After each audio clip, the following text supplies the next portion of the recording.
The cadaver dogs haven't been able to do their jobs there because that coating of dust is so thick. Looking like a nuclear winter after this devastating strike, an audacious strike involving the hijacking of 4 separate airliners in one single day. For the cases that we know about, those hijackers were using knives or cardboard cutters, utility knives, it's actually a razor blade, perhaps in plastic, perhaps that's the way that they got them through the security checks at airports. But an incredible day. And actually, one of the things we've been hearing later this evening is that there's even maybe cell phone calls coming from that area. So still lots to sort out in New York. But right now we want to go to CNN's Bill Hammer, who's got a look at the day's terrible events. Let's look. 8:45 a.m. East Coast time. An airliner smashes into the North Tower of the World Trade Center. Minutes later, 9:03 a.m., a second jet slams into the South Tower. You can see the people jumping out the window. They're jumping out the window right now. Officials in New York close airports around the city. Tunnels and bridges shut down. At 9:30, President Bush tells the world the U.S. has been hit by an apparent terrorist attack. Within 10 minutes, the FAA shuts down every airport in the country. The first time this has ever happened. 9:45, an explosion at the Pentagon after another plane slams into the headquarters and the symbol of the U.S. military. 10 o'clock, New York City. The South Tower of the World Trade Center collapses, raining debris onto the street. Less than 30 minutes later, as evacuations continue, the North Tower falls. Here it comes. I'm getting behind the car.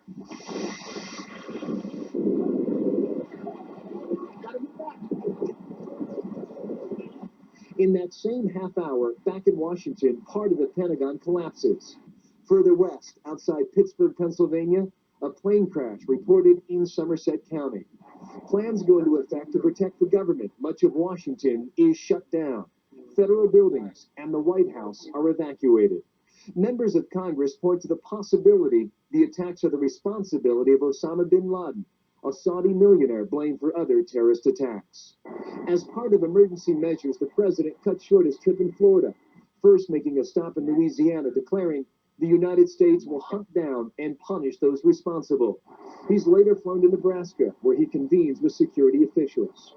1:44 p.m., a state of emergency declared in Washington, D.C. 2 U.S. Navy aircraft carriers and 5 other warships leave Norfolk, Virginia, headed to the New York City area. The FBI says it believes the 4 missing planes were hijacked and is working on the assumption the morning's events were a coordinated terrorist attack. Then about 6 o'clock Eastern Time, explosions rock Kabul, capital city of Afghanistan. The White House denies this was any sort of retaliatory strike, but rather part of the ongoing civil war in that country. Bill Hemmer, CNN, reporting. We have all witnessed over and over again, in person or even on television in the United States or around the world, the incredible images of the tragedy that unfolded in Washington and New York City this day. Some of us are better than others at expressing the emotions that those images draw out of us. One of those who is good at it indeed is Garrick Utley. He joins us now from his city, New York. Well, Jim, I feel like most of our colleagues here today, and even those of you who have been watching this for what now, nearly 16 hours, what can words really say? The fact is, we've been watching those images, those pictures, and perhaps we forget that behind each camera and each image is a camera person, a man or a woman who was there near the Pentagon or here in lower Manhattan. They were standing there. They're on the front line today, and they didn't flinch. What we want to do now is share again some of these images, but also with the words, the thoughts, and the experiences of that person who took those pictures, his camera operator, Tom Muccio. And here's what he saw and what he lived through today. When I started filming the Trade Center towers this morning, I thought I had woken up in a nightmare. The flames, all these people running, trying to get out of Manhattan already. Then the first tower collapsed.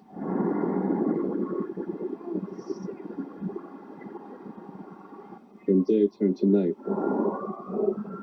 A man turned up covered in soot. still carrying his briefcase. People were crying. Some just stood, not knowing where to go. I kept thinking about my family, my colleagues, whether they were all right, whether I would see them again. It felt like the end of the world. Then I looked and the second tower collapsed. It was gone. It looked like an exodus. People were coming out of nowhere covered in towels. A barman closed his bar in front of us. Today there would be no business as usual, although somebody started to clean his fire escape around Wall Street. After we saw this woman call her family, we called ours too, to let them know we were okay. People stopped to tell us what they saw. People running their hair on fire. People were jumping out of the World Trade Center. Jumping out because they don't know what to do. So, I mean, they're dead by doing that. This man was taking this boy away from the scene. Their parents working at the big building. This couple was reunited and fine. We were invited into a hotel on Wall Street, which was serving food in a makeshift room. We met the lucky ones too. This man overslept and he didn't get to work on time. He worked on the 78th floor of the World Trade Center. From what I understand, my whole office is dead. Everybody died up there. Jumped out and were burned. When we got to Wall Street, the stock exchange was closed. The police were blocking our way. We found a policeman 2 blocks away from the World Trade Center who was guarding a piece of one of the planes. He was waiting for a forensic team to come and pick it up. I felt the nightmare was just carrying on. When we got closer to the World Trade Center, policemen were getting more and more nervous. Then we finally saw it, through the smoke. The remains of the World Trade Center looked like a broken fence. It felt like covering a volcano eruption, dust everywhere, inches thick, pieces of paper covering the ground from the buildings. Again, it was 3 o'clock in the afternoon on Broadway. It felt like a very bad horror movie. On the way back to the office on the empty highway uptown, I thought about all this senselessness, about these terrible acts, and about the freedom to do evil. The pictures, the thoughts, the experiences this day of camera operator Tom Muccio. Truly one of the real reporters on the front line of this tragedy. Back to you, Jimmy Cullen. All right, Gary Pepple, thank you for that. Well, we want to show you once again some of the video in case you've just tuned in. Video that is coming to life as the day wears on.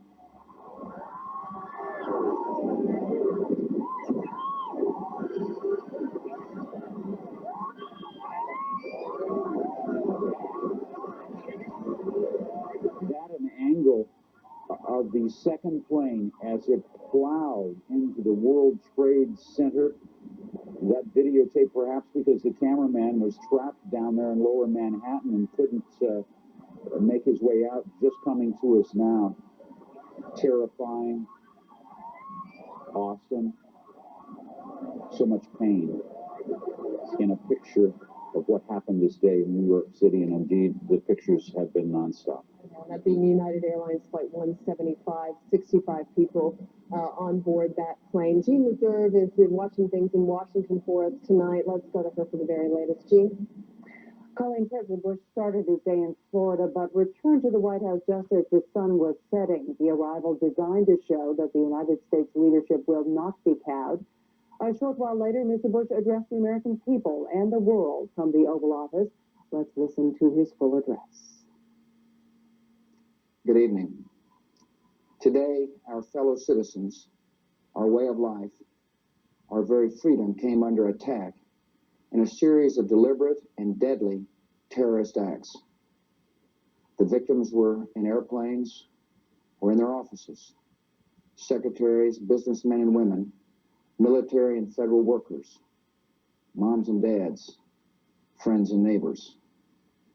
Thousands of lives were suddenly ended by evil, despicable acts of terror.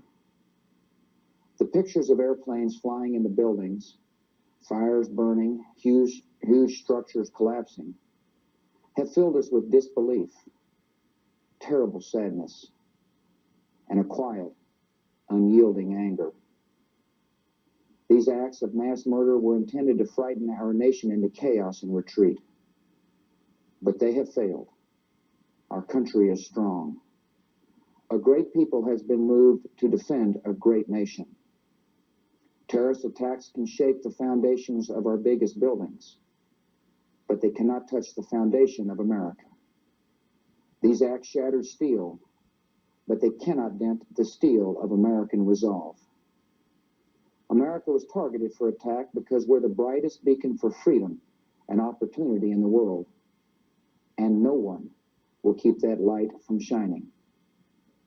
Today, our nation saw evil, the very worst of human nature, and we responded with the best of America, with the daring of our rescue workers, with the caring for strangers and neighbors who came to give blood and help in any way they could. Immediately following the first attack, I implemented our government's emergency response plans. Our military is powerful, and it's prepared. Our emergency teams are working in New York City and Washington, D.C. to help with local rescue efforts. Our first priority is to get help to those who have been injured and to take every precaution to protect our citizens at home and around the world from further attacks. The functions of our government continue without interruption. Federal agencies in Washington, which had to be evacuated today, are reopening for essential personnel tonight and will be open for business tomorrow. Our financial institutions remain strong, and the American economy will be open for business as well. The search is underway for those who are behind these evil acts. I've directed the full resources of our intelligence and law enforcement communities to find those responsible and to bring them to justice. We will make no distinction between the terrorists who committed these acts and those who harbored them. I appreciate so very much the members of Congress who have joined me in strongly condemning these attacks. And on behalf of the American people, I thank the many world leaders who have called to offer their condolences and assistance. America and our friends and allies join with all those who want peace and security in the world, and we stand together to win the war against terrorism. Tonight, I ask for your prayers for all those who grieve, for the children whose worlds have been shattered, for all whose sense of safety and security has been threatened. And I pray they will be comforted by a power greater than any of us, spoken through the ages in Psalm 23. Even though I walk through the valley of the shadow of death, I fear no evil, for you are with me. This is a day when all Americans from every walk of life unite in our resolve for justice and peace. America has stood down enemies before, and we will do so this time. None of us will ever forget this day, yet we go forward to defend freedom and all that is good and just in our world. Thank you. Good night, and God bless America. Following his address, Mr. Bush attended a national security meeting. CNN senior White House correspondent John King is perched on a building near the White House this evening. John, what happened at that meeting and what's happened since? Quite an extraordinary meeting, Gene. The president not only meeting with his national security, military, and defense team, but also bringing into that meeting the Transportation Secretary, the Secretary of Health and Human Services, the Federal Emergency Management Director. All that because so much of this now proceeding on parallel tracks. On the one hand, the federal government taking extraordinary steps to make medical personnel, portable morgues, and others available both in New York and at that scene over at the Pentagon. The investigation is also underway. We are told at that meeting by senior sources that it was discussed that the administration is building evidence that it believes points to people and groups associated with Osama bin Laden. The administration declining to say so publicly, but we are told by sources that was discussed at that meeting with the president and also has been discussed in private briefings senior administration officials have given members of Congress. Now, priority one for the president is to send reassuring signals to the American people that their government is at work during this investigation and during the recovery operations underway in New York and at the Pentagon. And to that end, we are told the president will bring the bipartisan leadership of Congress to the White House tomorrow for a public event. The rest of the president's schedule tomorrow and for the rest of the week on hold, as the president obviously will be on hand at the White House to meet again with his national security team and assess anything he needs to do, both to respond to what has happened here in the United States, and we know there are troop deployments and other security precautions being taken overseas as well. Gene? John, any word about the prospect of retaliatory strikes? You obviously heard the president in his remarks saying if and when there are retaliatory strikes, they would not just be limited to the suspected terrorists, but also to anyone who harbors them. That taken, of course, as a signal to some that even the president was leaning a bit forward with the bin Laden connection. But I spoke to a senior official immediately after that session tonight who said, don't expect anything on an imminent basis. This official said, we're going to get this right. We're going to take a little time, he said, to sort this out. Gene? John, will life be different tomorrow for the president and also for average Americans in terms of security precautions? Life will be different for the president and the entire country. We have seen around the grounds of the White House behind me, it is dark in the complex now, but extraordinary security circumstances throughout the day. Indeed, as the president flew back to Washington today, if you looked out the window of Air Force One, you could see military fighter jets in very close proximity to Air Force One, and the president was brought back hours later than they had hoped. At one point, they wanted to bring the president directly back from Florida, then he made a stop in Louisiana for a military base. They decided not to bring him back immediately because at that time, we are told, not all of the aircraft in the skies over the United States had been accounted for. The White House was not willing to bring the president back into Washington until all those aircraft had been accounted for and until other security steps were taken. Now, as for average Americans, we are told the plan is to reopen the nation's air traffic control system and therefore the nation's domestic air travel at noon tomorrow, barring any new troubling information overnight. Any American, though, going to an airport or a major train station in the days ahead, we are told, will see extraordinary new stringent security measures. Gene? Senior White House correspondent John Kane. Thank you. And now back to Jim Clancy in Atlanta. All right, Gene, thank you for that. Well, earlier we heard what it was like for a professional cameraman on the scene at the World Trade Center this day, but what was it like to really witness the attack as an amateur, as someone who was there for another reason entirely? That's what happened with Dr. Mark Heath this day. He went to the scene to see if he could help the victims of the first attack, and he wound up being caught in the second.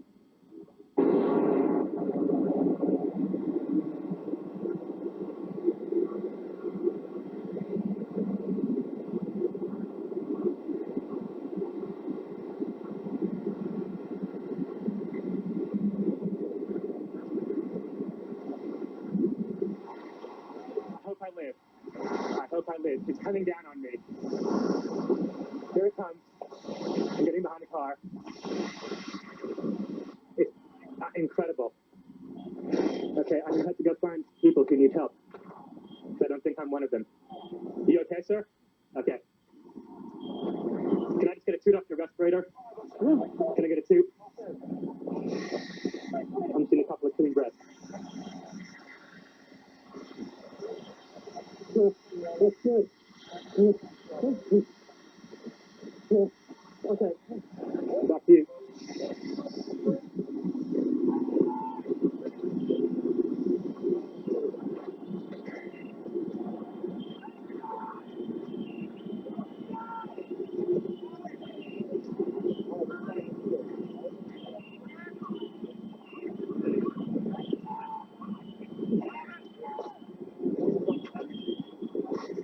This is the car I hid behind. It saved my life.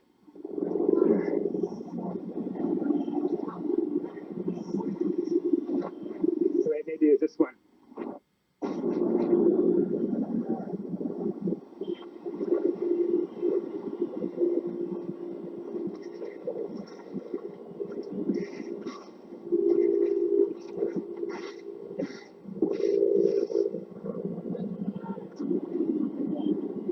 There's all these noises. I don't know what it is.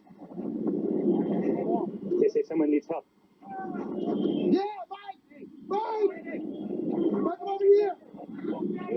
Yeah! Anybody need a doctor? Nobody! Don't have oxygen.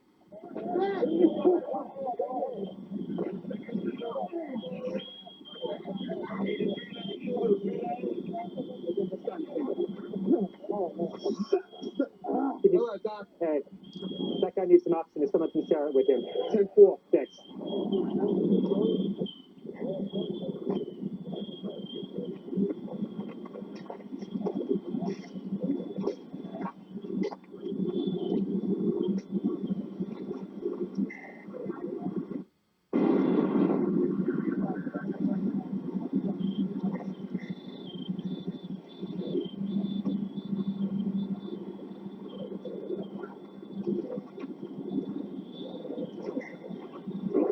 me just to wait here. Just semi-safety area. Doing nothing else. That's what I'm doing. They won't let me go any closer. No one can go in to get the people out. There's small explosions still going on.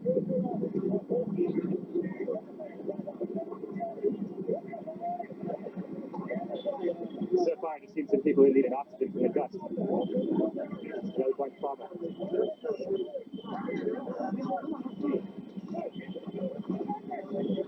gonna go wash my eyes out.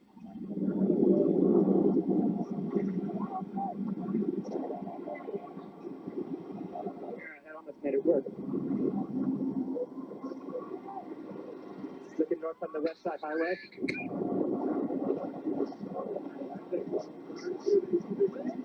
You guys going in? Yeah. Come with you. You know, I don't want to get too much closer because the more buildings that come down, then we're not going to help anybody. All right. I think we should go. Yeah. Let's just, yeah. Okay. Let's just wait right here. Let's just station up right here. Okay. All right. Why don't we set up? Can you hang IVs from this pole here? Okay. Okay. Yeah. We just heard another explosion. They're handing out gloves and masks. The consensus is it's too unsafe to go in there. Just going to wait here until they bring some people out.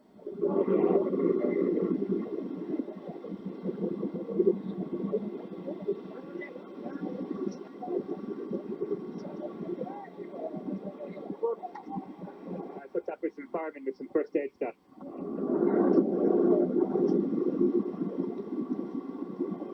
You know what?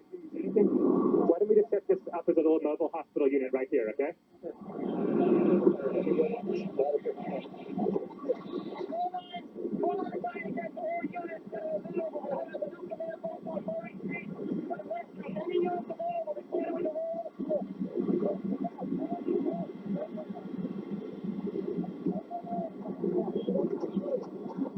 Any suggestions? Can we set up here for medical work?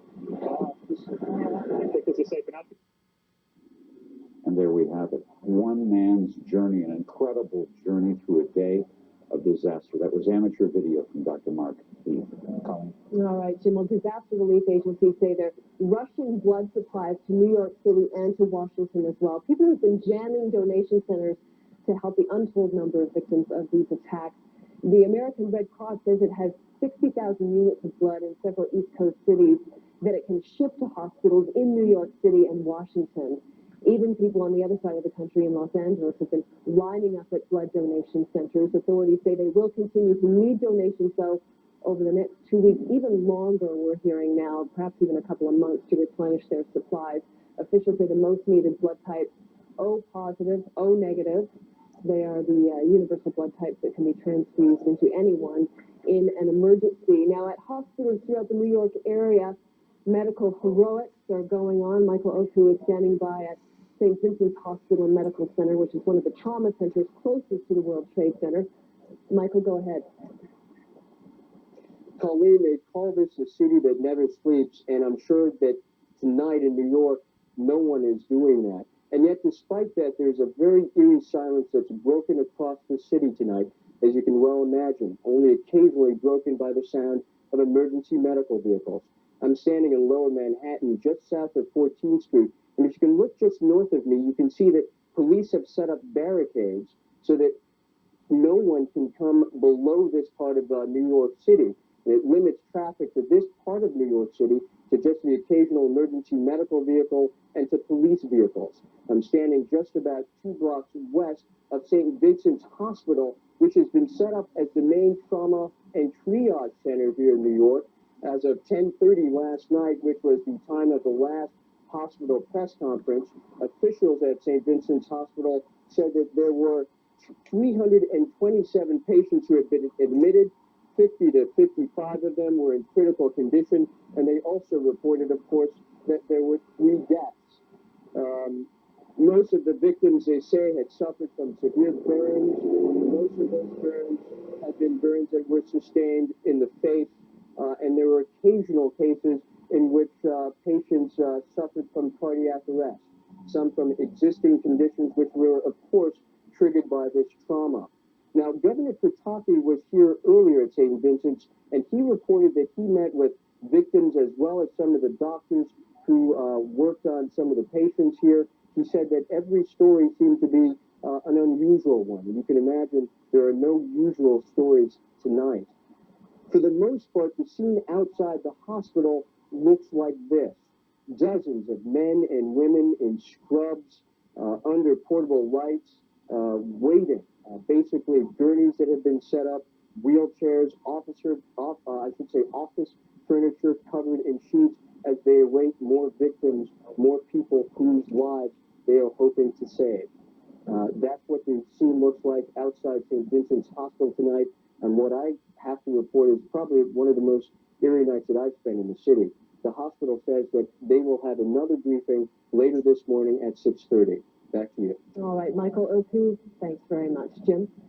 As America came under attack, so too did its financial sector. Wall Street virtually shut down this day because of the attacks in New York City, as well as across the country when all airlines were shut down. President Bush going on television to reassure not only Americans, but others who have an interest, who share in the globalization that has taken place within the financial world, and markets are reacting to the events in the United States yesterday. Let's go to Richard Quest. He joins us from London. Richard.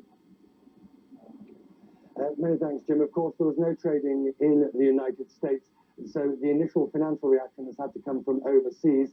Europe saw very sharp falls as the news came in from New York and Washington. That's been followed up overnight in the Far East. Asian markets are down between around 6 to 10%, 10% in the Hong Kong market. The worry, of course, is clearly what this will mean for the wider issue of the economy. Clearly, business will be seriously affected as Wall Street is paralyzed. Simply those who can't even get to their offices to do business, let alone those who have actually been affected by the crashes. Overall, nobody can really say at this point the extent to the economic effect. We do know that the Fed is planning to pump money into the economy. That's designed not only to prevent a cash shortage, ordinary consumers who may just be taking larger sums out of the bank, but also to prevent any form of credit crunch, Jim. All right. When you look at the markets, is there any way of telling how long-lived this might be, this steep drop that you see in Asia right now? I think that one has to put this into two different categories. On the one hand, there is the markets reaction. That can unwind itself in a matter of days. That is simple panic. We've seen markets react before. 2 weeks later, you wonder what had happened. Much more serious is the effect to business confidence. Bearing in mind, the World Trade Center has over 435 tenants in those two buildings alone. They come from more than 26 countries around the globe. There were major financial institutions, Morgan Stanley, Keefe, Bruyette & Woods, Credit Suisse First Boston, just some of those who are actually in the buildings. Now, taking away from that and moving slightly further afield, you've got, of course, the collapse of number 7 World Trade Center. You've then got all the other buildings nearby where people simply won't be able to get to work.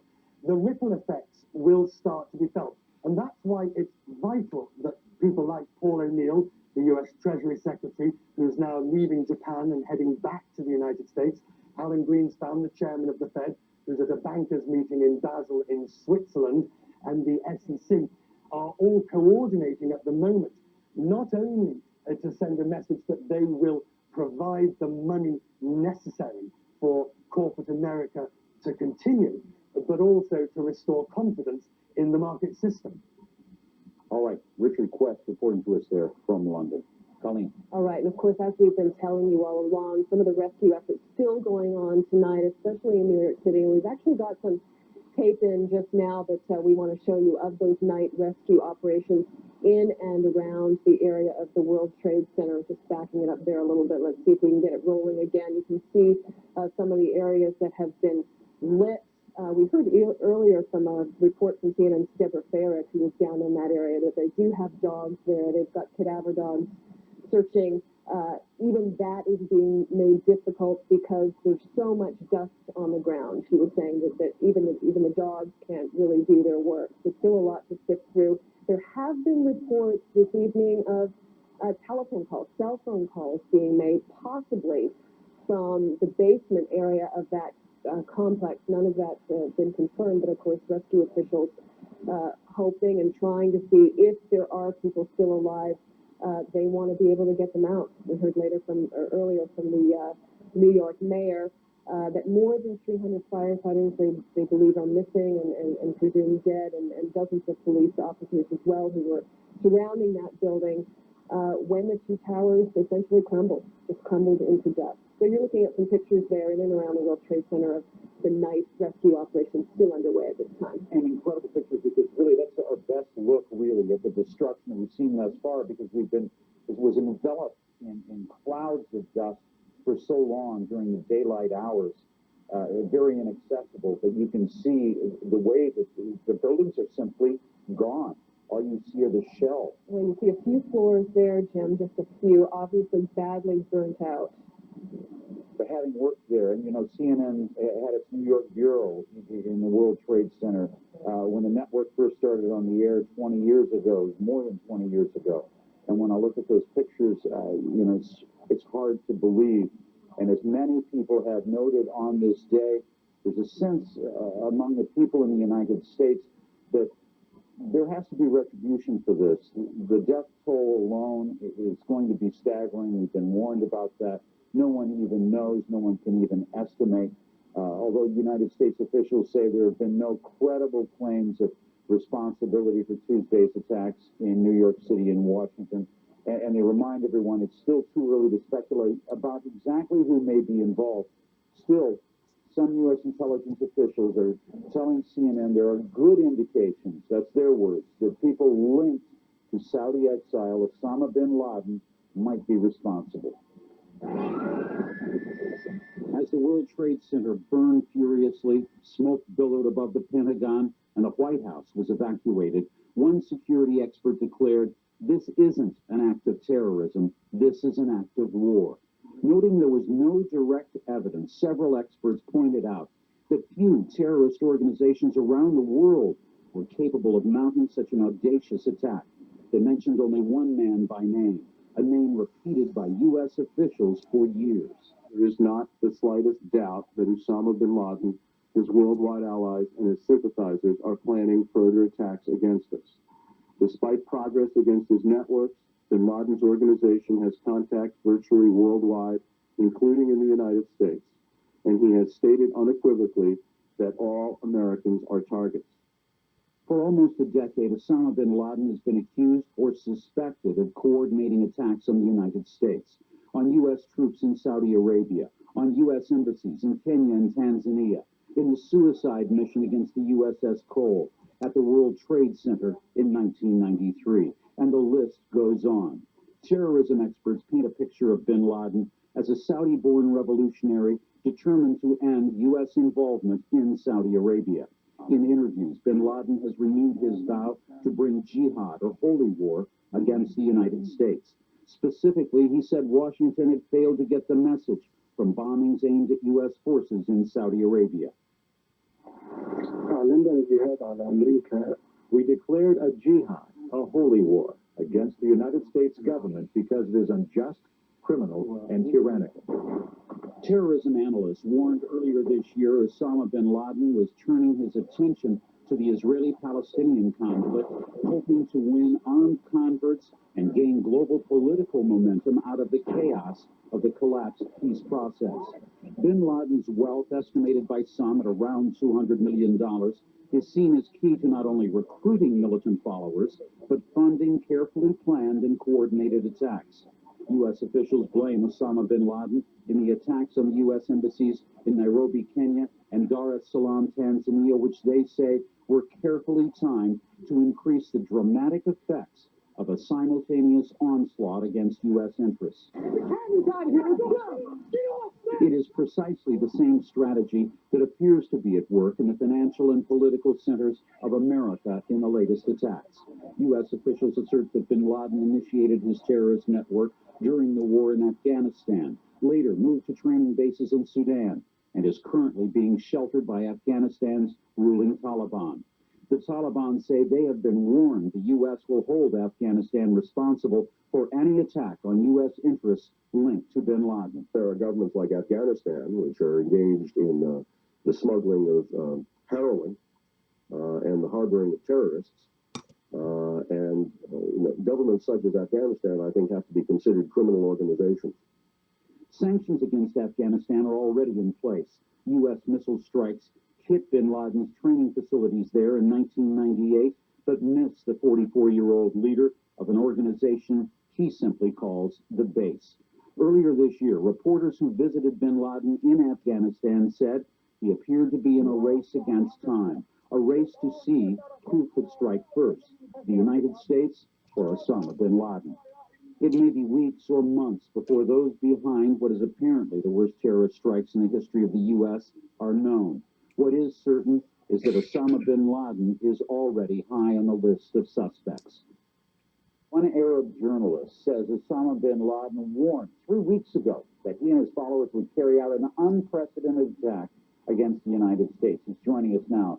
Abdul Bari Atwan, editor of the London-based Al-Quds newspaper, joining us from London. Tell us a little bit more about this warning. There have been many others, haven't there? Well, actually, I believe this could be a work of consortium of many organizations, Islamic organizations, which they declared war against the United States. The anti-American feeling is very high now in the Middle East and the Muslim world because of what's happening on the occupied territories. And many people accuse the United States of actually helping the Israeli and protecting them. So the groups like bin Laden and other Islamic fundamentalists, actually, they would like to come out and say, look, we are targeting the United States. The United States is supporting the Muslim and Arab enemies, which is the Israeli, and we are taking revenge of what's happening. So we learn from sources that, they are really at work to hit the American target. But nobody expected that this target would be in New York itself or in the Pentagon. So the place of the attack was surprising to everybody. Abdul Bari, Osama bin Laden has been said to be really trying to turn Afghanistan not only into what he would term a pure Islamic state, but into a base where there are people who would support exporting, if you will, his brand of Islamic revolution. Well, actually, I interviewed Osama bin Laden on Afghanistan in November 1996, and I did see his camps and his followers there. The man is ruthless, and, he believes that he should declare war against the United States. And this kind of appeal, this kind of call actually appealed to many young Muslims all over the world. And he managed to recruit a lot of those highly educated Arabs who were even educated in the United States itself and some Western countries. So I'm not surprised if he is surrounded with experts in different fields. And we noticed that the attack against the American destroyer Cole in the seaport of Aden was highly sophisticated attack, highly sophisticated on the bombing, the information gathering, and the monitoring of the movement of the American warships. So I'm not surprised if those highly intelligent people, highly educated people actually were behind the planning of the attacks against the World Trade Center. When people look at this and they see it in the narrow confines of one day, people saw Palestinians standing up and cheering these attacks in Nablus, in refugee camps in South Lebanon, where it languished for half a century. When they look at that, on one hand, it creates a sense of anger. And there has to be a sense as well from some among the Arab world that this is not going to lead to an improvement in the situation, and certainly not a change in the U.S. position. Jim, you are absolutely right, but we have to put into our consideration there are 300 million Arabs, and those people are very few who actually were dancing in the streets, whether in Nablus or in refugee camps in Lebanon. The Palestinians definitely unfortunately, will suffer because of these attacks, because they want the American involvement in the peace process to be revived. And they want America to be the sponsor of the peace process and to intervene and put an end to the Israeli aggression against their people there. So we cannot say those people representing the Arabs, but we have to ask our questions. Why America is targeted? Why the American people are targeted? Definitely, there is something wrong with the American foreign policy.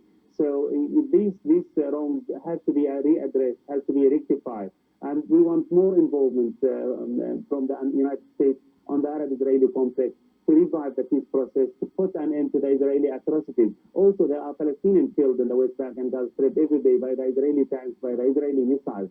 So we have to understand the frustration of some people, but this doesn't mean that we should support any terrorist act against innocent Americans in New York, in Washington, anywhere in the world. This is a terrorist act. Everybody condemned in the Middle East.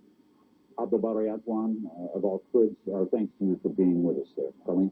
All right, Jim, thanks. I want to show you some tape again now that we're just getting in. We're just starting to get some nighttime footage rolling in of the efforts that are going on there. This is the rubble around the World Trade Center, and actually, maybe I need to be corrected. That doesn't look like nighttime. Perhaps that's from earlier in the day. John, maybe you can just let me know for sure. Regardless, that is the rubble around the area of the World Trade Center. You can clearly see parts of the building, all that dust that rained down, all the debris. In that debris, we saw earlier sheets of paper from the offices in there. Only a few floors of that building remaining standing. Still a fair bit of dust there. We saw in pictures from nighttime just a few minutes ago that a lot of that dust has settled. Rescue workers on the scene. There you see them there. New York Mayor Rudy Giuliani saying 300 or more firefighters are missing, believed dead, and dozens of police officers as well.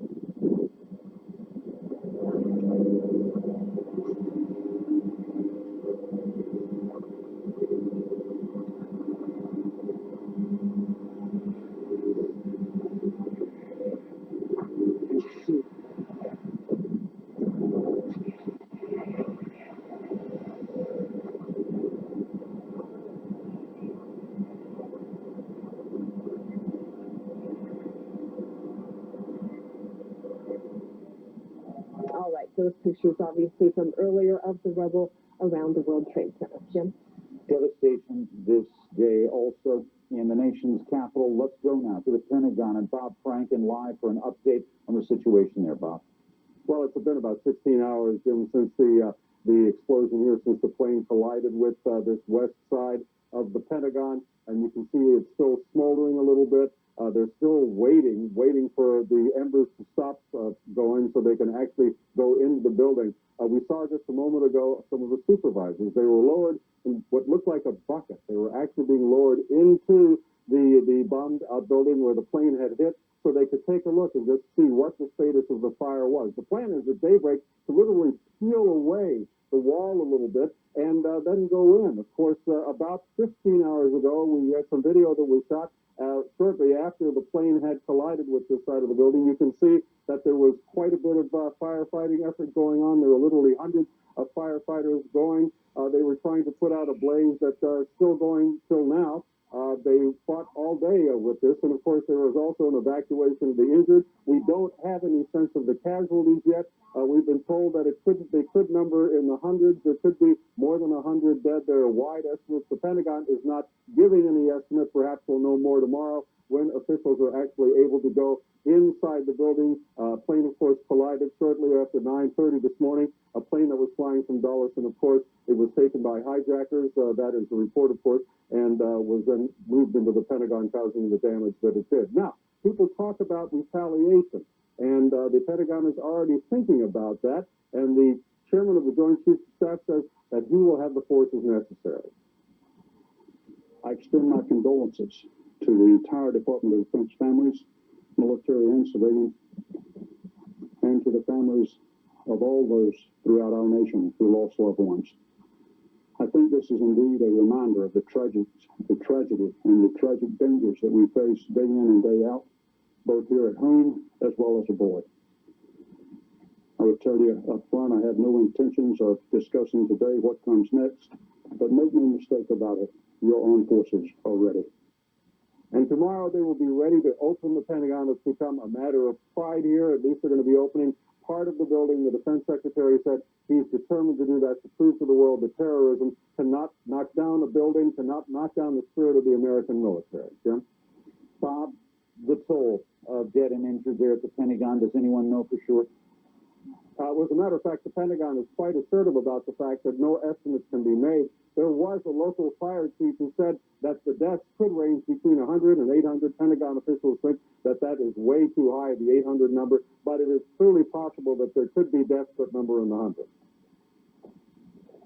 All right, Bob Franken reporting there live from the Pentagon. Colleen? All right, Jim. The attacks brought much of the United States to a halt as people watched events unfold, transfixed. Schools, offices were closed, highways across the country fell into gridlock as thousands of people returned to the sanctuary of their homes. But nowhere was the sense of shock so profound as in Manhattan. Greg Clark has that. The terror attacks on the World Trade Center paralyzed New York and brought life to a standstill across America. Manhattan was sealed off minutes after the attacks on the Twin Towers. Tunnels and bridges closed, subway and commuter rail service suspended. Hundreds of thousands of people staggering out of the financial district on foot, on highways usually clogged with cars. Many scrambled to call loved ones only to find payphones and cell phones rendered useless. The World Trade Center was a major hub of telecom equipment, and call volumes swamped phone networks. Manhattan supermarkets were jammed, and long lines formed at cash machines. New York City police precincts were sealed off, and an urgent plea for blood was issued as hospitals throughout the metropolitan area were pressed into service. Right now, at last count, we were utilizing over 50. I think it'll be over 100 and that was as of a half hour ago. And utilizing all of the hospitals in New York City. We're utilizing the hospitals in Westchester, Rockland, Nassau County, northern New Jersey. For the first time in United States history, airports across the country were shut down, and they'll stay that way until at least noon on Wednesday. The Federal Aviation Administration ordered all airports closed, and all planes which were in the air were directed to land at the nearest airport. Transportation Secretary Mineta has directed the Federal Aviation Administration to suspend operations until at least noon tomorrow. Amtrak canceled train service between New York and Boston. Greyhound canceled a big chunk of its service as well. Government buildings and businesses across the country were evacuated. Security tightened along the U.S. border with Mexico and Canada. NASA shut its centers down, and even some offshore oil drilling in the Gulf of Mexico is suspended. Stock trading was canceled, and financial markets will be closed all day Wednesday. Major League Baseball canceled its schedule for the first time since FDR's death in 1945, and for only the fourth time in its history. The NFL is considering canceling Sunday's games.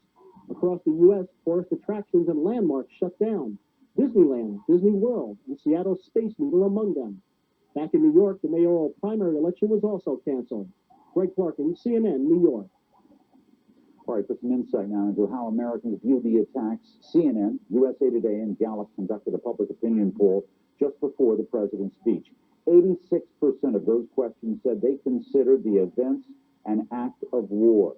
But the majority agreed the U.S. military should not strike back until it is clear who is responsible for the attacks. And 78% said they were confident of President Bush's ability to handle this situation.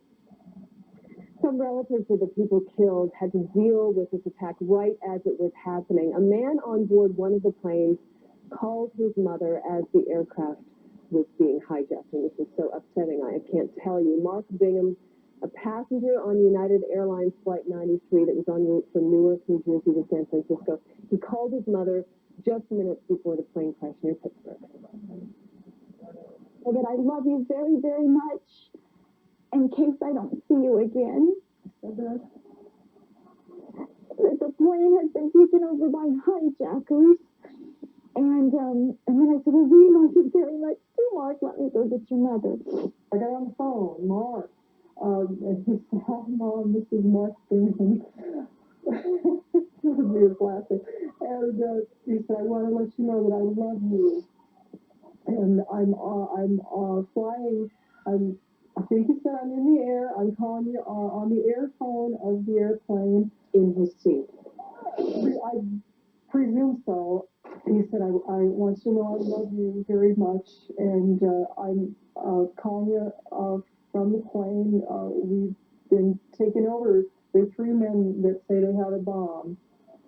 And I said, well, who are they, Mark? And he repeated that he loved me, and he said, I don't think he said, I don't know who they are. He became distracted there as if someone was speaking to him, and he said, it's something to the effect that it's true, and then the phone went dead. An emergency dispatcher in Pennsylvania, where United Flight 93 crashed, said that he received a call from a passenger on board the plane as well, and that man repeatedly said, we are being hijacked, we are being hijacked. Jim? Millions of people all around the world remained riveted to their television screens for hours once they heard about the attacks. Ann McDermott has more on the U.S. public's reactions to what they were watching. The pictures were just so insane that all these University of Southern California students could do was stare. But the younger ones had questions, lots of questions. But when I first saw the news, I sort of wondered how protected we really are in America. Will be able to catch all the people involved? Their teacher, for once, had no answers. How? Why? These are the questions. And here's one more. Do you think anything like this would ever happen again?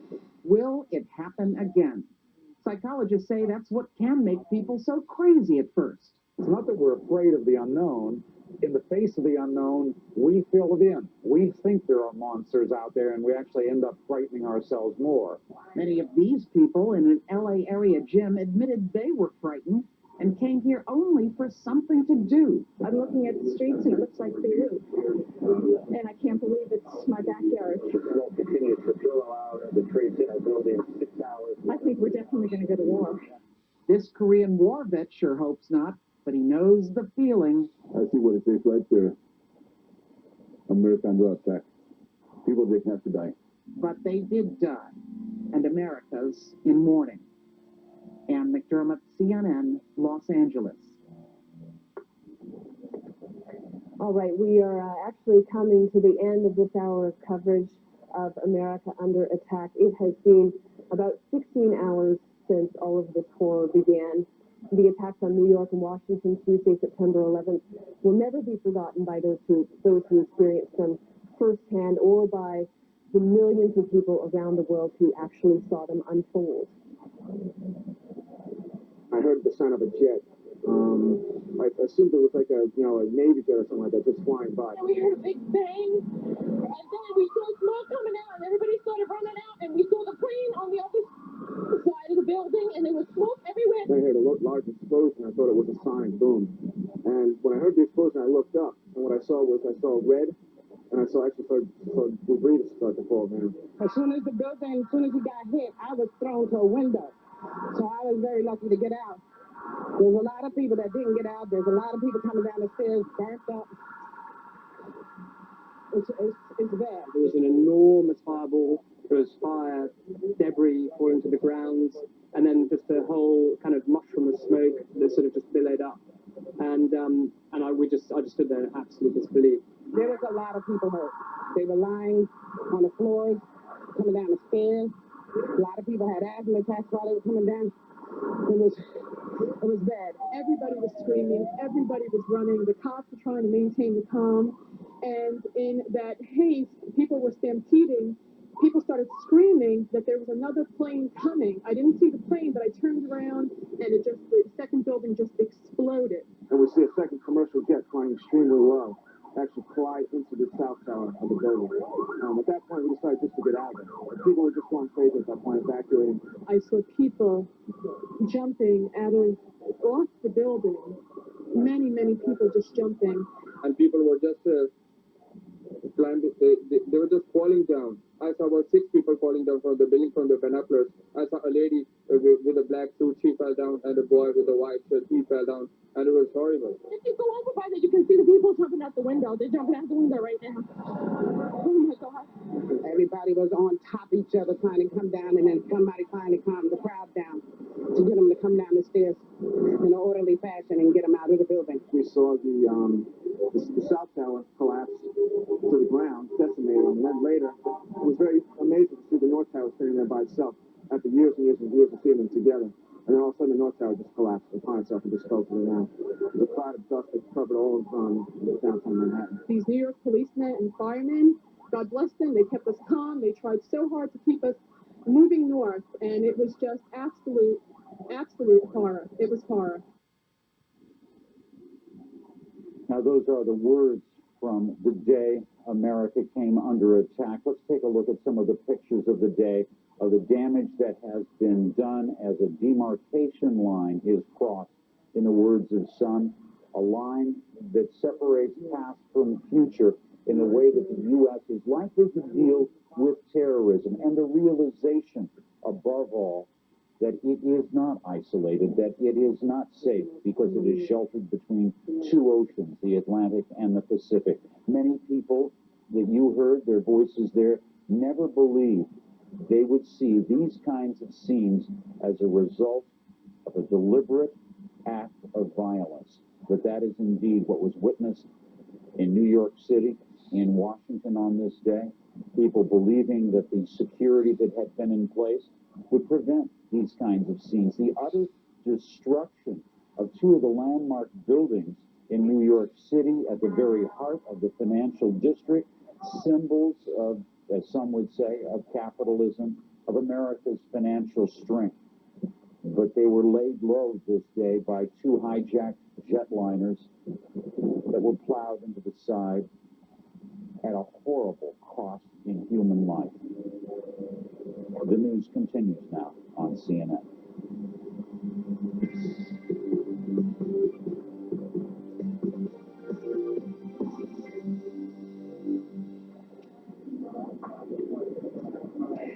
Cameras bear witness as one symbol of America's financial might burns, only to watch in horror as hijackers send a second deadly message to the United States.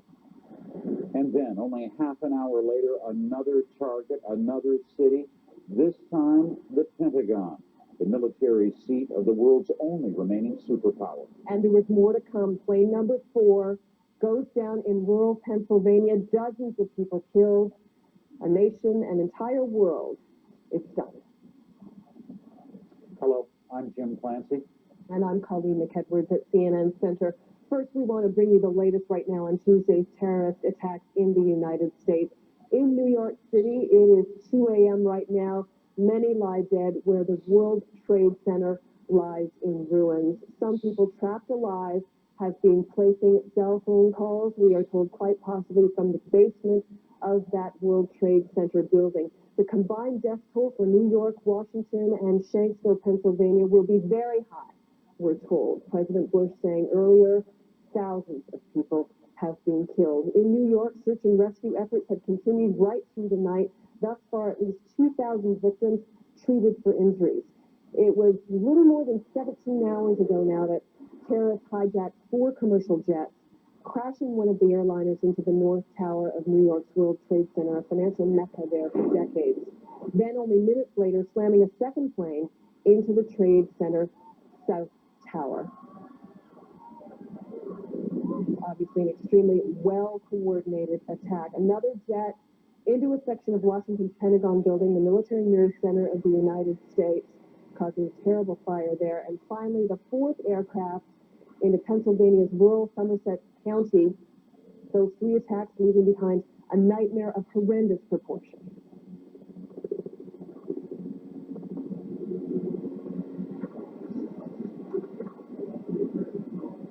The dimension will be very large.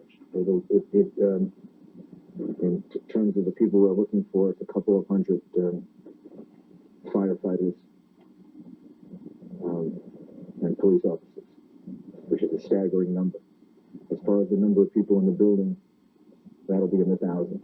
But there's no way of knowing at this point. And we're going to keep praying and hoping that we save as many people as possible. And in addition to the carnage, the terrorist attacks in New York and Washington effectively shut down both cities, suspended domestic flights at all U.S. airports. Those flights to be suspended, we're told, until tomorrow, at least around noontime. Jim? Well, between 100 and 800 people are believed to have lost their lives when another suicide jetliner, if you want to call that, slammed into the Pentagon. 64 people were killed aboard the hijacked Boeing 757 as it plowed into the headquarters of the U.S. Defense Department. 24,000 people worked at the Pentagon. Defense Secretary Donald Rumsfeld was in his office at the very time of the impact. He briefly was helping out with the rescue operation. CNN national correspondent Bob Franken will be joining us with more from the Pentagon in just a matter of a few minutes. All right, as we continue to cover the situation, we know that the 100 and 800 people were in the Pentagon. We know also that there were a number of people on board another aircraft that went down. We want to take a look at some of the events as they happened throughout the day, a TikTok, if you will, of the events as they unfolded. Astonishing, many Americans, astonishing people all around the world as they watched the explosions, as they heard the events unfolding. Bill Hemmer giving us now a look back at the day the U.S. president. All right, we're going to go, I'm told now we're going to go to New York. Gary Cutley is standing by there with some thoughts from the middle of the night in the city that never sleeps. Garrett? Jim, the figures we've been able to report that have been more or less given to us by city officials here in terms of casualties really only concern city employees, firemen and policemen and women. 80 or more policemen and women are believed to be missing and probably lost tragically. 300 and perhaps more than 300 members of the New York City Fire Department lost. 300 entire units. The elite rescue teams, number 1, rescue team number 2, rescue team number 4, were in the towers. They're disappeared, they're lost. Tonight, we see some of the first video coming out. The giant searchlights have been brought in, run on generators there in lower Manhattan, around the area where the towers collapsed. Indeed, the third building collapsed in that neighborhood too earlier this evening. Rescue efforts are underway, but it's going to be a long, long process. And of course, when we look at this, the scene tonight, what we remember and what shocks us and touches us is that here in New York, it was a day that started really so peacefully. It was such a beautiful morning. The air was clear over Manhattan, the sky a rich blue. The two twin towers stood tall, anchored in bedrock of granite, so secure, so unshakable. And then we have seen smoke and destruction before, but we've never seen madness like this, or catastrophe like this.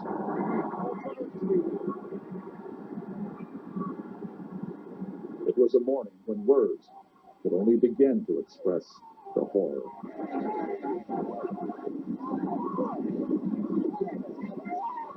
It was like a blizzard, but a blizzard that wasn't cold, a blizzard that had no wind. It was just hot. There was an enormous fireball. There was fire, debris falling to the ground, and then just a whole kind of mushroom of smoke that sort of just billowed up.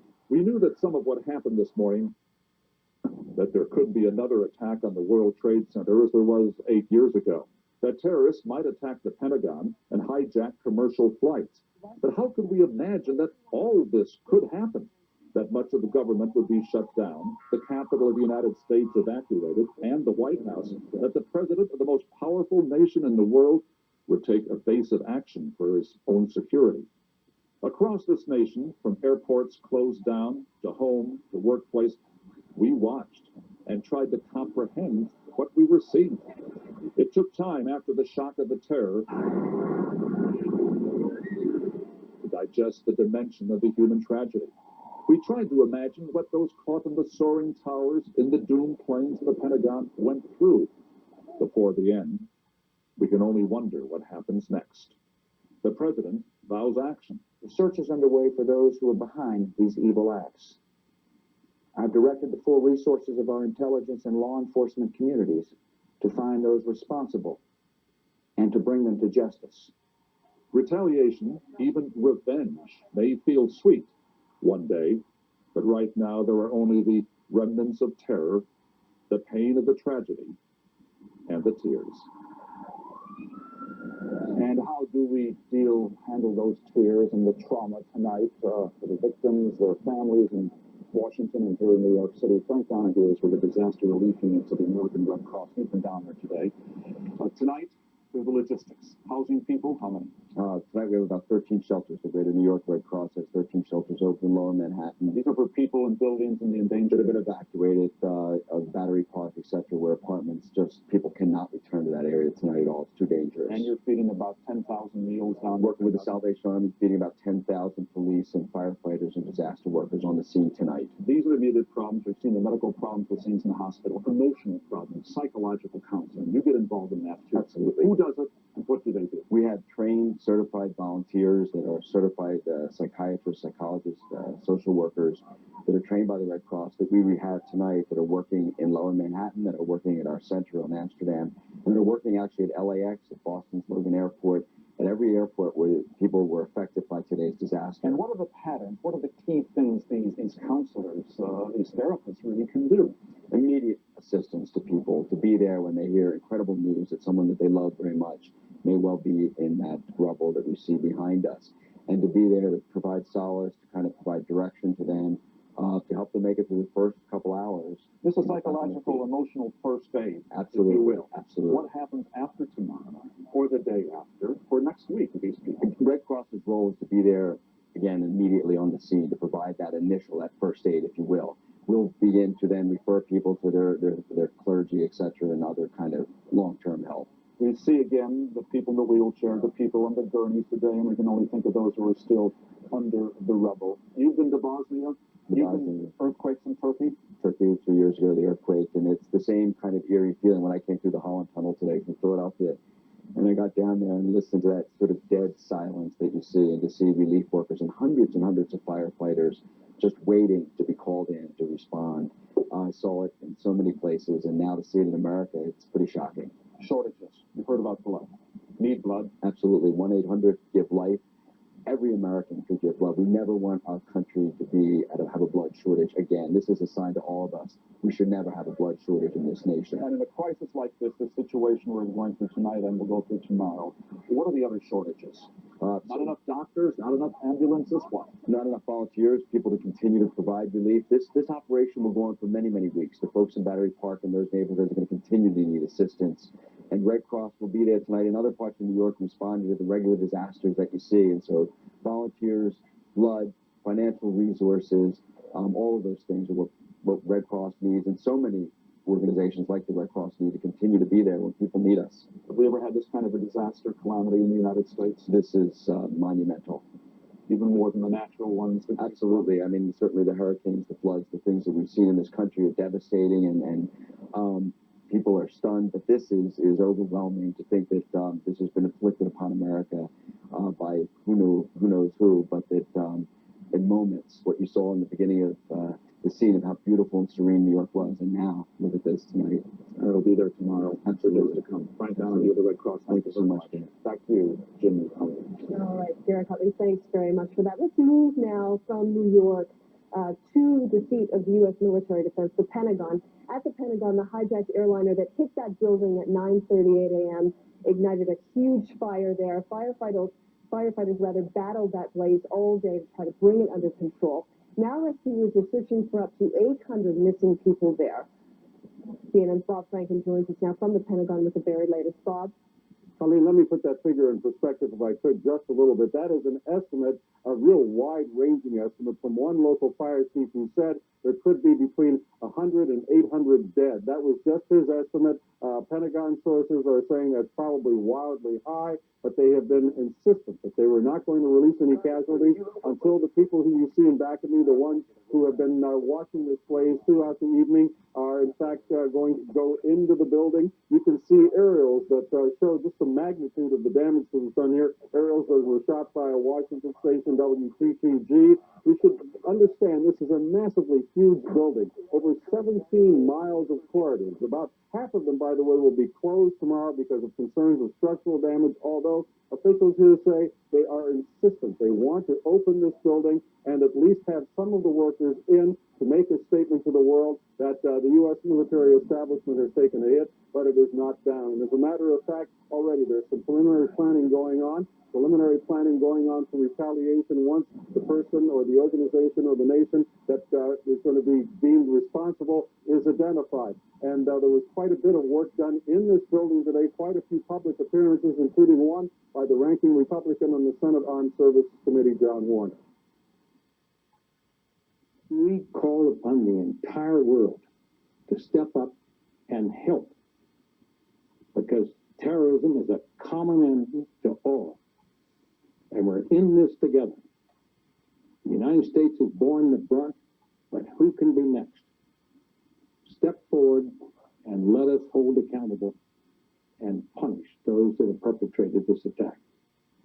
As I mentioned, the firefighters and the rescue people in the back here are in a holding pattern right now, waiting for the rest of the flames to go out. The plan is at daybreak to start peeling away the section that was hit by the airplane and to go in and see just how really serious the damage was inside. Damage, of course, that we can see is pretty much catastrophic. Colleen? Bob, do you have any more information about what was in that section of the damaged building? What kind of work went on there?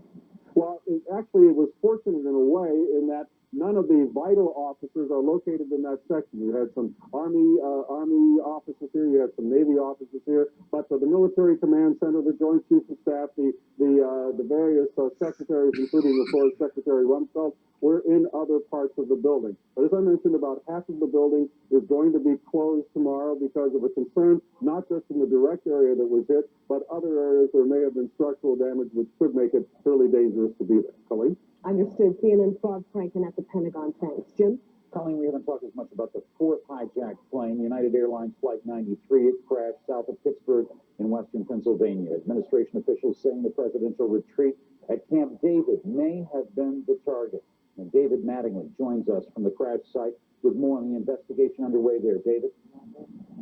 Jim, Pennsylvania state troopers tonight have the crash site secured, treating it for the moment as a crime scene. Yesterday afternoon, the FBI clearly taking charge of the investigation. According to people in the area, the plane was flying at a very low altitude when there was a rush of engine noise. At that time, the plane then turned and plunged at a 45-degree angle, crashing into a field which is part of a strip mining operation near the town here of Shanksville. FBI confirms there were 38 passengers and 7 crewmen on board, no survivors. There are only small pieces of debris to be found at the scene. At the crash site, there is an impact crater. It appears as a blackened pit on the edge of a green grassy field. A key find will be the black box, the flight recorder. There are also reports the FBI is examining a 911 call originating from a passenger on the plane taken by a 911 operator at a neighboring county here in Pennsylvania. They hope, amongst so many other things, to find out why this hijacked plane failed to reach its target. And as you said earlier, government sources are now saying that senior administration officials told Congress they believe the plane was headed for either the White House, Camp David, or the Capitol building. Authorities here today asked anyone in the area who saw the plane in the air or going down to come forward and contribute to the investigation. As for what's going on right now, things are wrapped up for the evening, and the investigation will get underway in the morning. Back to you in Atlanta.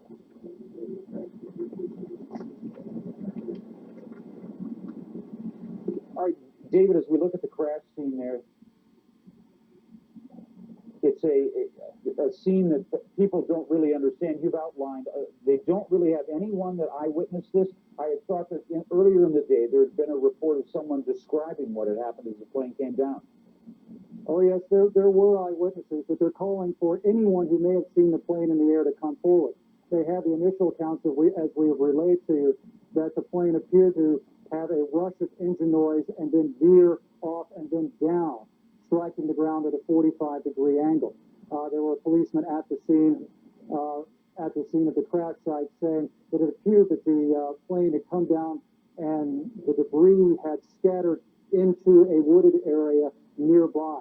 And again, the pieces of debris are very small. We do have some good news for you tonight, though, with the Pennsylvania connection to this horrible attack. at 7:56 p.m., a man and two police officers trapped in the World Trade Center were unable to get through to 911 in New York and call for help. So the man called his sister in the Pittsburgh area, who then called her local 911. They were then able to direct police in New York to their location and to their successful rescue. And to quote one 911 official here, a very positive note to a sad and tragic day. All right, David Mattingly reporting to us there from Pennsylvania, latest on that investigation. Now, a man who was on board one of the flights that was doomed, that flight that we're talking about in Pennsylvania, called his mother as the aircraft was being hijacked. Mark Bingham had boarded United Airlines Flight 93 in Newark, New Jersey. He called his mother in the San Francisco Bay Area just before the plane crashed near Pittsburgh. That I love you very, very much, in case I don't see you again. That the plane has been taken over by hijackers. And then I said, well, we love you very much too, Mark. Let me go get your mother. I got on the phone, Mark. And he said, hi, Mom, this is Mark Bingham. This is me laughing. And he said, I want to let you know that I love you. And I'm flying. I think he said I'm in the air. I'm calling you on the airphone of the airplane in his seat. I presume so. He said, I want you to know I love you very much, and I'm calling you from the plane. We've been taken over. There are three men that say they had a bomb. And I said, well, who are they, Mark? And he repeated that he loved me, and he said, I don't think he said, I don't know who they are. He became distracted there. There's just someone was speaking to him, and he said, it's something to the effect that it's true. And then the phone went dead. All right. One person on one of the flights, also a man, actually had the presence of mind to phone emergency personnel from his cell phone to report, to say, we are being hijacked. Let's take a look at a night shot right now, the Manhattan skyline as it looks at this moment. Live pictures now of the skyline. You can still see dust and smoke in that area amid the lights of New York, a city that, by all accounts, will never be the same again, not just in terms of its skyline, its landscape, but in terms of the sensibilities of the people who live in it and who live in this country. Financial markets around the world have been reacting to this morning. You can imagine how the attack has unnerved global financial markets that are already fearful of recession. Asia opening today with quite a downturn. Richard Quest is in London with more on that, and all the international tenants who are at this World Trade Center as well. Richard, quite a few in that enormous building where some 50,000 people would go to work every day. Absolutely. There were some 435 tenants from around 26 countries from across the globe. There were offices from just a small suite of offices anywhere in the building to large banks that had several floors with employees. Taking a look at some of the international companies that had offices and had a presence in World Trade Center 1 and 2. There was the British company Thomson Financial, which had offices in the World Trade Center.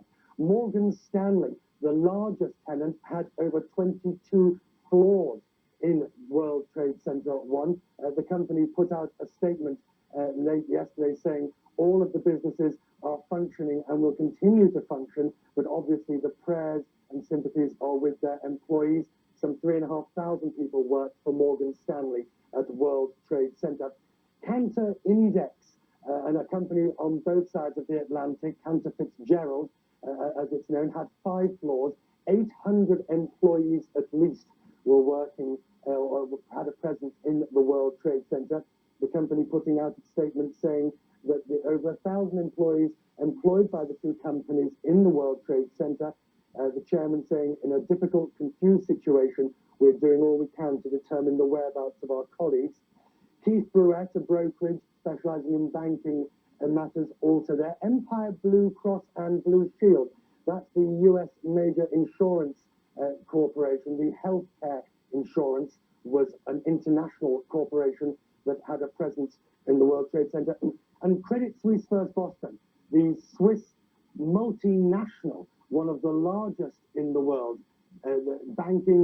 investment banking, trading organizations. Not only does it have other offices within Manhattan, but had a large presence in the World Trade Center and Oppenheimer funds. These are just a short list, if you like, of some of the major names that had offices, some small suites, others large numbers of floors, like Morgan Stanley in the World Trade Center. Now, joining me on the line is Bob Hormats. Bob Hormats is Vice Chairman of Goldman Sachs International. Their offices are on Broad Street by the New York Stock Exchange, but not that far from the World Trade Center.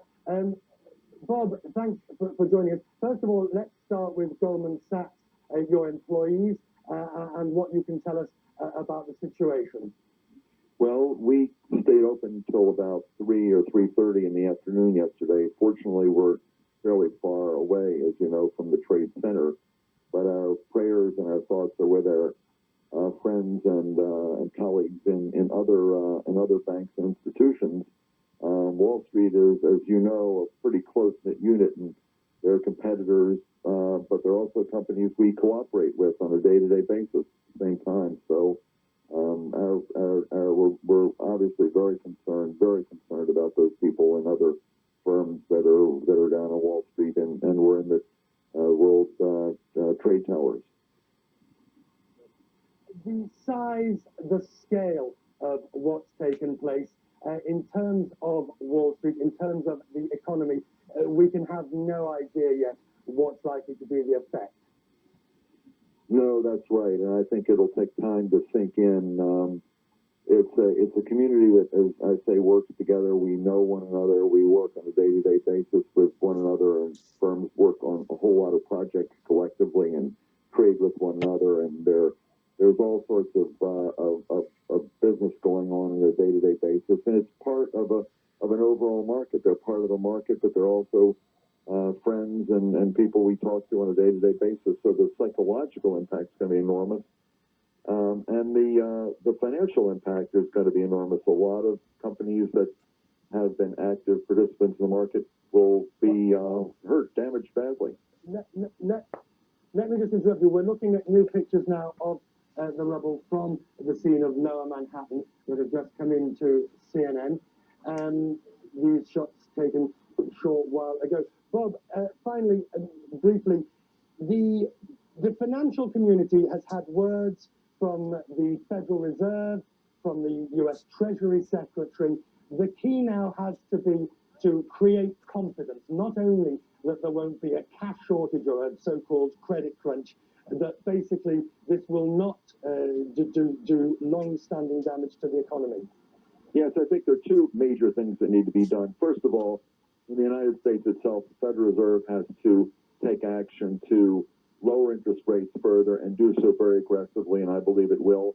And second, from a financial point of view, we have to now realize that some additional fiscal stimulus is going to be required. There'll be more defense spending, perhaps a tax cut. The idea of utilizing the Social Security surplus to retire bonds, the so-called lockbox, is finished. There's going to be a lot more fiscal stimulus to boost the economy and boost confidence. And the developed countries, the G7 particularly, have to work together to restore confidence by showing that they're working together on this. It's not just one country. It's the overall financial world that needs to have confidence restored, and the G7 leaders need to do that together. Bob Hormats of Goldman Sachs, Vice Chairman of Goldman Sachs, many thanks indeed.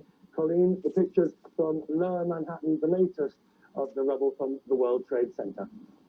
Yeah, and some astonishing pictures, Richard, as we look at these just in. We've seen windows blown out of police cars. We've actually seen cars on top of each other in that area in Lower Manhattan. These pictures just coming into us now of the search and rescue as it goes on tonight, right now as we speak. Jim? And as you look at those scenes, there are a lot of people that want to see someone arrested, someone brought to justice or made to pay for what happened in the United States this day. But how in the world do you begin a criminal investigation into something like you've seen here? And who do you focus on as a suspect? Our David Inser takes a preliminary look at those issues. U.S. officials say fugitive Saudi-accused terrorist Osama bin Laden's group is at the top of their list of suspects. There are good indications people with links to bin Laden may have been responsible for this attack, said one, including specific intelligence. In Afghanistan, however, where bin Laden is a guest of the Taliban government, the foreign minister told reporters, quote, "We have tried to assure the United States in any kind of way we can that Osama is not involved in these kinds of activities." One U.S. intelligence official responded angrily, calling that, quote, a lie. I think we will soon be able to identify who the culprit is, but tonight is not tonight. Intelligence and law enforcement professionals say, though bin Laden is at the top of the list of suspects, involvement of agents of Iraqi President Saddam Hussein or of individuals associated with Palestinian groups or Hezbollah cannot be entirely ruled out yet, especially given the size and complexity of the operation. We may find that this particular action involved actors from several different sources. On Capitol Hill, some members said the Central Intelligence Agency needs to do a better job of infiltrating terrorist groups. This obviously was a failure of great dimension. We had no specific warning of the United States being attacked, although people have alluded to that before. We've got to do better. We must do better. At the Central Intelligence Agency, officials point out that no one hears of their successes, only their failures, though they concede bitterness at failing to obtain advance warning of the attacks on New York and Washington. They note CIA Director George Tenet has repeatedly warned the bin Laden group could strike the U.S. at any time. As for how to respond once culprits are found, terrorist experts were relieved to hear the White House say the bombing of Kabul was not U.S. retaliatory missiles, but apparently Afghan rebels.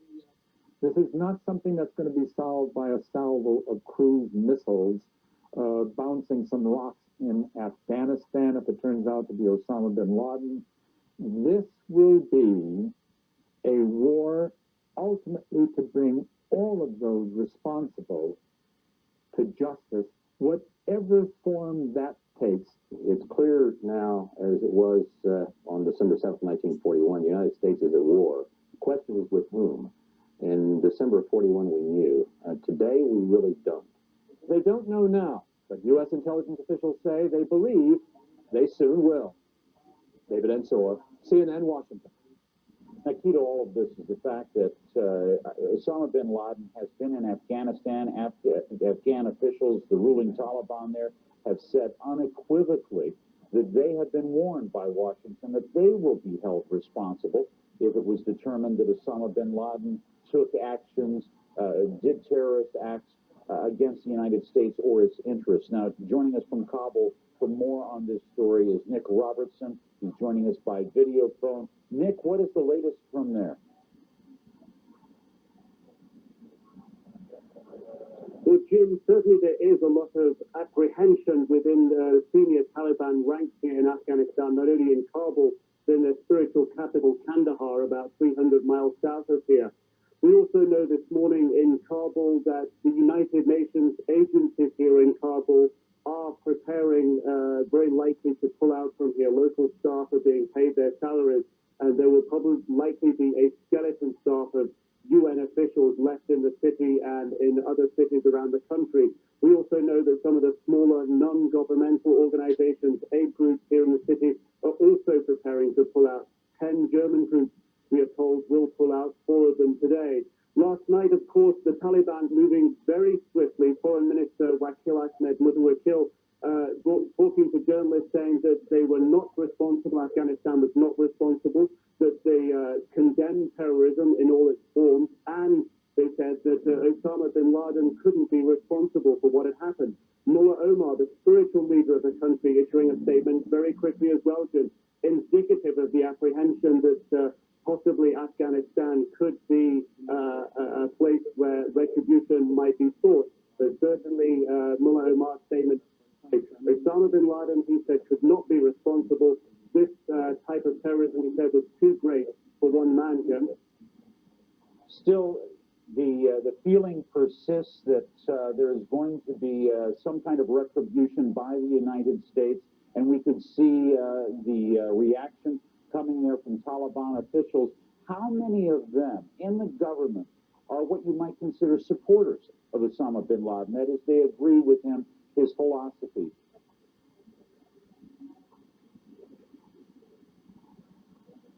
Well, the Taliban have given sanctuary to Osama bin Laden, they say, for his war efforts in expelling the 1980s Soviet occupation of Afghanistan, a 10-year occupation. Osama bin Laden came here and fought with the Mujahideen. And for that reason, when Osama bin Laden came to the Taliban in 1996 looking for a safe haven, they felt honor-bound under Afghan culture, they say, to give him a place to stay. Certainly, Osama bin Laden is a figurehead, not only in Afghanistan, but in this part of the world. He is somebody that some young followers of Islam might look towards as a particular type of leader that they behold. Certainly, as the Taliban prosecute their war to gain control of the last 5% of Afghanistan, a civil war in the north of the country here, having an ally like Osama bin Laden to help rally more troops to their cause. This is a war of attrition, the civil war here, Jim. Many troops die on the front line, fun full of troops driving across open plains, being mowed down. The Taliban do need a lot of troops here to fight this war. Osama bin Laden and his supporters would certainly be a good rallying point for Taliban in trying to recruit people to that army. And certainly we have seen this in some instances, Jim. Nick, there have been reports that Osama bin Laden is calling Muslims from around the world to join his forces in Afghanistan to support the country, even export out of Afghanistan some of the same fundamentalist beliefs that he holds. You see evidence of that? Well, Jim, 2 years ago, we were traveling in the north of Afghanistan in territory held by the Northern Alliance, who are the last opposition holding out against the Taliban. There, we were taken to a jail and shown prisoners they told us were from, mostly from Pakistan, one gentleman from Britain, and several others, some from China, some from other countries. These people told us that they had come to learn how to fight in training camps in Afghanistan, and had then gone on to the front lines to fight in the war against the Northern Alliance, and that's why they were captured when the front lines came. These people have told us other supporters, other fighters, other terrorists, some people might call them, frontline fighters, the Taliban would call them, told us that they've come to Afghanistan to get training in fighting techniques, in techniques of using explosives, in techniques of using weapons, rocket launchers, machine guns, etc. They've then taken those skills to the front line for the Taliban, but they said they're also quite capable of taking those skills and exporting them back to their own countries of origin. Certainly the predominance of the people in that jail we found were mostly from Pakistan, and it has been well documented that the Taliban are able to draw ethnically from the Pashtun population in Pakistan a considerable degree of support, and there is a wealth of evidence that would point to the fact that there are many young people that would come from Pakistan to assist the Taliban in their fight in Afghanistan. All right, thanks there. Nick Robertson, one of the few correspondents in Afghanistan that is at the moment one of the focal points of attention. Colleen? All right, Jim, we do want to show you some more fresh pictures that are just coming into CNN now. This is tape, but it's quite fresh from the area in Lower Manhattan around the World Trade Center. Our crew's out there busy tonight giving us a look at the search and rescue efforts which go on. You can see the utter devastation there, just twisted pieces of metal and rubble. Take a look at that panning up shot. Let's just listen to this for a while. You can see still plenty of steam and smoke in that area. Let's have a listen here.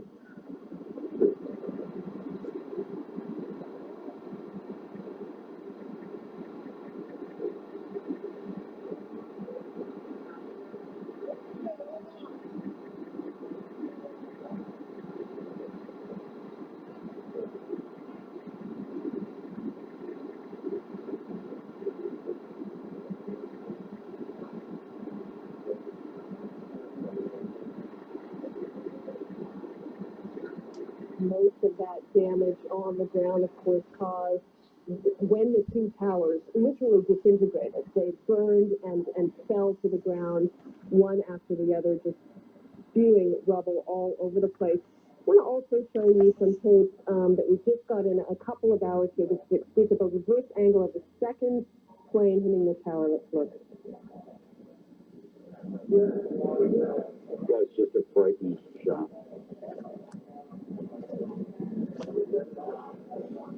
I was just saying, it's the fire that caused the buildings to disintegrate relatively quickly. You can imagine both very large planes carrying a lot of fuel, literally pumping that fuel right into those two towers. These planes fully loaded with fuel. Every one of these planes was hijacked. All four of them was bound for a transcontinental flight, meaning they were fully loaded. Bombs, literally, petrol bombs that were plowed there into the World Trade Center.